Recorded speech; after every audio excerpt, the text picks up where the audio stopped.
welcome back to the channel. In today's video, I'll show you how to save places in Google Maps using the latest 2026 method. Whether you want to save your favorite restaurant, a hotel, a tourist attraction, a shopping mall, or any location you plan to visit later, Google Maps makes it easy to organize your favorite places. So let's get started. First, open your web browser on your Windows PC or laptop and go to *Maps, Google.com*. Sign in to your Google account if you haven't already, since saved places are linked to your account and can be accessed from any device where you're signed in. Once Google Maps opens, use the search bar at the top left corner to search for the place you want to save. You can enter the name of a business, a street address, a landmark, or any location.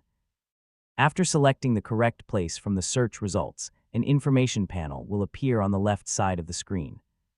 Here you'll see several options such as directions, start, call, share, and save, Click the *save** button. A window will appear asking where you'd like to save the place.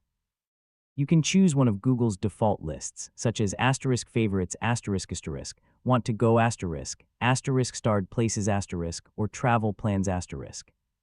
If you prefer, you can also create your own custom list by clicking ** new list, giving it a name, and saving the location there.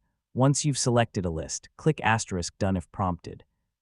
Google Maps will immediately save the place to your chosen list. To view your saved places later, click Saved from the left-hand menu. Here you'll find all of your saved lists and locations.